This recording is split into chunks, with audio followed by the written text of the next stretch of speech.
जी, पाकिस्तान में डॉलर की कदर में मुसलसल इजाफे का सिलसिला जारी है। डॉलर इस वक्त पाकिस्तान की तारीख की बुलंद तरीन सतह पर पहुंच चुका है। इसके साथ साथ डॉलर की कदर में इजाफे के साथ ही जो बैरूनी कर्जे हैं उनका हुजम भी बढ़ चुका है। रुपए की बेकदरी का सिलसिला भी जारी है, जबकि जो फॉरेन रिजर्व्स हैं पाकिस्तान के वो भी तारीख के कम तरीन सतह पर पहुंच चुके हैं।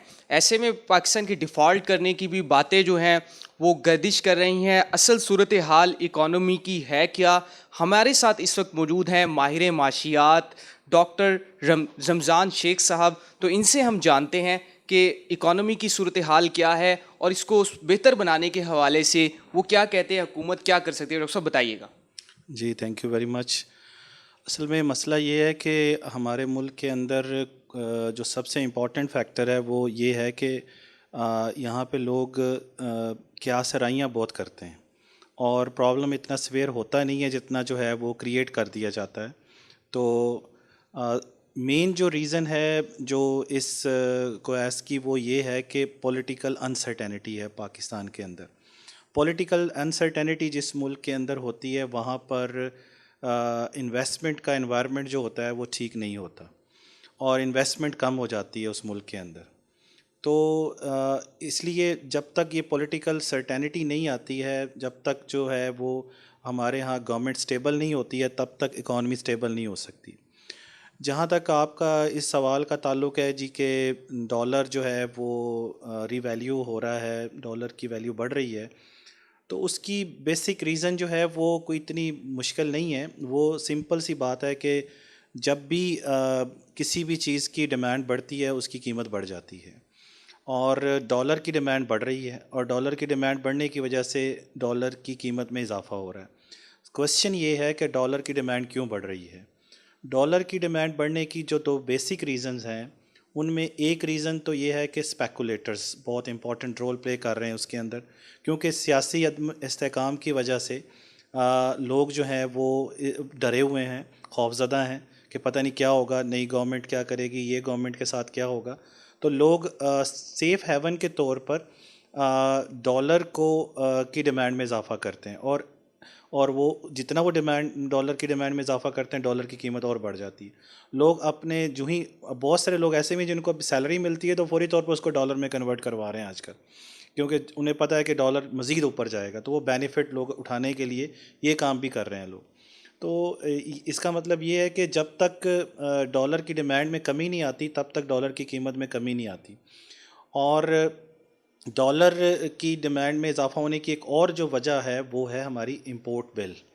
तो इंपोर्ट बिल जो है वो बहुत ज़्यादा है पाकिस्तान का और मेरा ख़्याल है कि हिस्ट्री में सबसे ज़्यादा इंपोर्ट जो है हमारी हैं आजकल, और जो 80 बिलियन के करीब हैं। तो ये 80 बिलियन डॉलर की हमारी इंपोर्ट है और तकरीबन 30 बिलियन के करीब हमारी एक्सपोर्ट्स हैं। तो आप अंदाज़ा लगाएं कि 50 बिलियन डॉलर जो है वो आपका ट्रेड डेफिसिट है।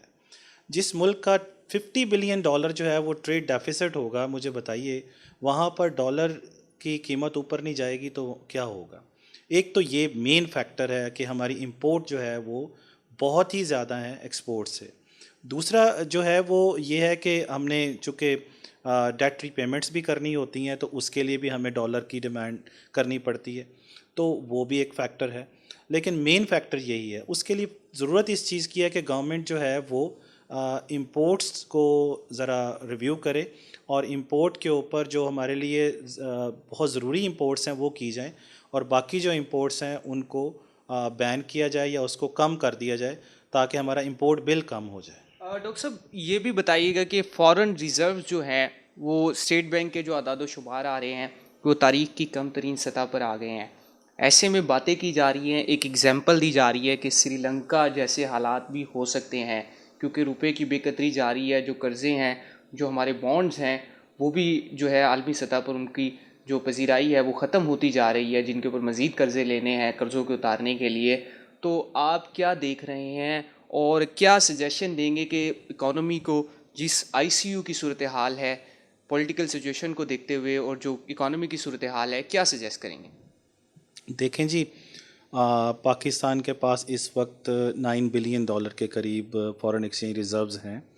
पाकिस्तान के पास जो फॉरेन अर्निंग्स होती हैं उनमें तीन चार अर्निंग बड़ी इंपॉर्टेंट होती हैं। एक एक्सपोर्ट से आपको अर्निंग आती है जो कि तकरीबन 30 बिलियन के करीब है, और इसी तरीके से आपके पास कोई 30 बिलियन के करीब ही तकरीबन आप लगा लीजिए कि रेमिटेंसीज हैं, तो तकरीबन 60 बिलियन के करीब आपके पास ये फ़ॉरेन इनकम जो है वो आ रही है।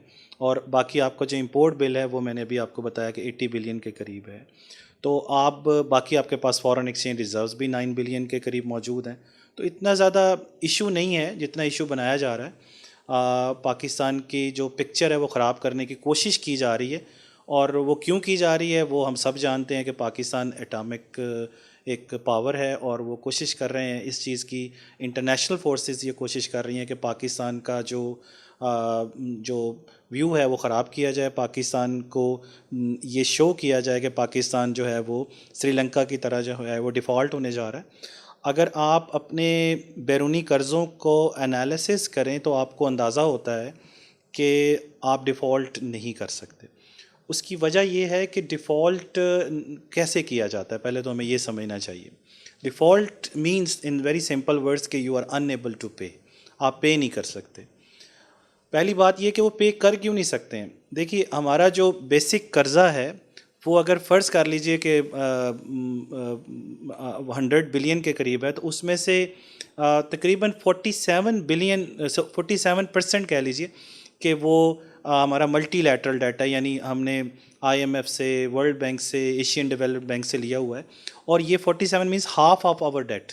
तो ये वो डेट है जो कि नॉर्मली ख़ास तौर पर जो IMF होता है वो जब कर्ज़ा देता है तो वो उसको मॉनिटर भी करता है, क्यों, अब वो एक कंडीशन देता है, यानी उनकी टाइड जो है वो लोन होता है, यानी वो जब वो कर्ज़ा देता है तो वो ये चीज़ भी कहता है कि आप कर्ज़ा वापस कैसे करेंगे। तो ये अच्छी बात है कि कर्ज़ा जो देने वाला है वो इस चीज़ के बारे में भी केयरफुल है कि आप कर्ज़ा वापस कैसे करेंगे। इसीलिए बाकी जो एजेंसीज़ होती हैं, जो बाकी आप कर्ज़ा लेते हैं, वो ये कहते हैं कि अगर IMF से आप कर्ज़ा ले लेते हैं तो आपको हम भी कर्ज़ा देने के लिए तैयार हैं, क्योंकि IMF आपकी इकॉनमी को मॉनिटर करता रहेगा, और उससे ये होगा कि आप उनके कर्ज़े तो देंगे, हमारे कर्ज़े भी वापस कर देंगे। तो इसलिए नॉर्मली ये टैग हो जाता है कि अगर आप IMF से कर्ज़ा लेंगे तो बाकी भी इदारे और बाकी कंट्रीज़ भी कर्ज़ा दे देते हैं। दूसरी तरफ जो हमारे पास कर्ज़ा है वो तकरीबन 27% के करीब हमारे पास बायलैटरल डेट है, जो हम एक दूसरे मुल्क से लेते हैं, यानी चाइना से ले लिया। ज़्यादातर अब हमारा 23 बिलियन 20 के करीब जो है वो चाइना से हमने कर्ज़ा लिया हुआ है, और UAE से लिया हुआ है, कुवैत से लिया हुआ है, इधर से सऊदी अरेबिया से लिया हुआ है। तो वो लोग हमें इस पर मजबूर नहीं करेंगे, क्योंकि वो दोस्त मुल्क हैं, कि आप हमें कर्ज़ा वापस करें, तो इतना इशू नहीं है। इशू ज़्यादातर होता है जब आप मार्केट से कर्ज़ा उठाते हैं, और मार्केट में आप वो कर्ज़ा पे नहीं कर सकते, तब आप डिफ़ॉल्ट करते हैं, और वो तकरीबन आपका कोई 10% के करीब कर्ज़ा है, तो वो इतना इशू नहीं है। वो पाकिस्तान के पास इतने पेमेंट है कि वो दे सकता है, इसलिए डिफ़ॉल्ट करने का कोई दूर दूर तक कोई नामो निशान नहीं है। बस ये एक पॉलिटिकल अनरेस्ट की वजह से, क्यासराइयों की वजह से, सट्टाबाजी की वजह से इस तरह की पिक्चर पेश की जा रही है कि जिससे मुल्क जो है पता नहीं क्या होने जा रहा है यहाँ पे। अच्छा डॉक्टर साहब, ये भी बताइएगा कि इस टाइम जो आवाम है वो बड़ी परेशान दिखाई देती है। एक बड़ा मसला उनके लिए महंगाई है, तो महंगाई को कंट्रोल करने के हवाले से हुकूमत उस तरह से काम करती हुई नहीं दिखाई दे रही। बातें की जा रही हैं कि ये महंगाई जो है ये एक आलमी मसला बन चुकी है। आप क्या कहेंगे पाकिस्तान को देखते हुए कि किस तरह से इस महंगाई के जिन को काबू किया जा सकता है, ताकि जो आम आवाम है उनको ज़्यादा से ज़्यादा रिलीफ मिल सके। माहिर माशियात इसको किस तरह से देख रहे हैं और हुकूमत को क्या सजेस्ट करेंगे? देखें जी, इन्फ्लेशन जो है वो एक बहुत बड़ा इशू है पाकिस्तान की इकॉनमी का आजकल, और ज़्यादातर चूँकि हमारा लेस डेवलप कंट्री है तो हमारी इतनी परचेजिंग पावर भी नहीं होती है कि हम जो है वो चीज़ों को, महंगी चीज़ों को ख़रीद सकें। तो इसलिए गवर्नमेंट को इसके ऊपर फोकस करने की ज़रूरत तो है। लेकिन इशू ये है कि इस वक्त जो है वो दुनिया में जो पेट्रोल की प्राइसेस हैं वो हाई हैं, अब कुछ कम हो रही हैं, जिसकी वजह से आप देखें कि ट्रांसपोर्टेशन कॉस्ट बढ़ जाती है। तो ट्रांसपोर्टेशन कॉस्ट बढ़ने की वजह से हर चीज़ की कॉस्ट बढ़ जाती है, और मजबूरन जो है सबको कीमतें बढ़ाना पड़ती हैं।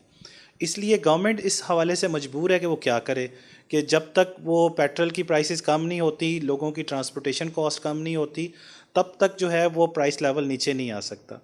उसमें बेसिकली तो इस चीज़ की ज़रूरत है कि लोग खुद ही जो दुकानदार हैं वो कोशिश करें कि एक नॉर्मल सा प्रॉफिट लें, और दूसरी तरफ अगर कोई ज़्यादा प्राइसेस चार्ज कर भी रहा है, एक्स्ट्रा ऑर्डिनरी प्राइसेस चार्ज कर रहा है, तो उस पर प्राइस मजिस्ट्रेट्स को जो है वो ज़रा थोड़ा सा एक्टिव होने की ज़रूरत है, ताकि वो देखें कि कहाँ कहाँ पे प्राइसेस जो हैं, ख़ास तौर पर जो बेसिक नेसेसिटीज़ हैं उनकी कीमतें जो हैं उनको कंट्रोल करने की ज़रूरत है, और उसमें ब्यूरोक्रेसी जो है अपना इम्पॉर्टेंट रोल प्ले कर सकती है।